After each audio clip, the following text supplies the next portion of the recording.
పెట్టి ఏం అవసరం అంటూ అన్నపూర్ణమ్మ మాట్లాడిన మాటల మీద సింగర్ చిన్మయ్ మండిపడిన సంగతి తెలిసింది. అన్నపూర్ణమ్మ మాట్లాడిన మాటల ప్రకారం రాత్రిపూట ఎమర్జెన్సీ సర్వీసులు ఉండకూడదు, ఆడవాళ్లు పని చేయకూడదు. అసలు ఈ దేశంలో ఇలాంటి మనస్తత్వాలున్నాయి, ఇలాంటి దేశంలో పుట్టడం కర్మ అన్నట్టుగా చెప్పుకొచ్చింది. ఇండియా గురించి మాట్లాడుతూ స్టూపిడ్ కంట్రీ అని చిన్మయ్ అనడం కొందరు ఆగ్రహం వ్యక్తం చేశారు. దీంతో చిన్మయ్ మీద కేసులు కూడా వేశారు.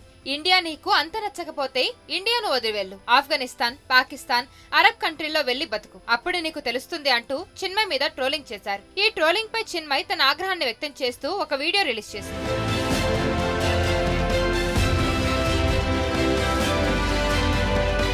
వీడియోలో చిన్మయ్ మాట్లాడుతూ నేను నా కోపంలో నాకు అనుభవమైన ఘటనలను ఆధారంగా చేసుకుని ఈ దేశం గురించి, ఇక్కడ జరిగే అన్యాయాల గురించి మాట్లాడా. రీసెంట్ గా ఒక స్పానిష్ మహిళ తన భాగస్వామితో కలిసి బైక్ మీద ట్రావెల్ చేస్తోంది. దేశ విదేశాలు తిరుగుతూ ఇండియాకు వచ్చింది. ఆమె ఆఫ్ఘనిస్తాన్, పాకిస్తాన్, అరబ్ కంట్రీ ఇలా చాలా దేశాలకు వెళ్ళింది. కానీ ఇండియాలో ఏం జరిగింది?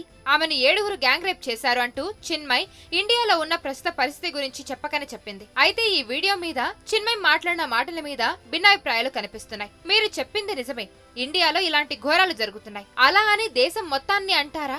అది చాలా తప్పు అని కొందరు కమెంట్లు చేస్తున్నారు. మీరు చాలా ధైర్యవంతులు, ఇలా నిజాల్ని ఎలా నిర్భయంగా చెప్తున్నారని ఇంకొందరు కమెంట్లు పెడుతున్నారు. అయితే నువ్వు కూడా ఆ దేశాలకు వెళ్లి జీవించు, ఇక్కడ ఎవరు ఉండమని అంటున్నారు అంటూ రకరకాలుగా కమెంట్లు పెడుతున్నారు.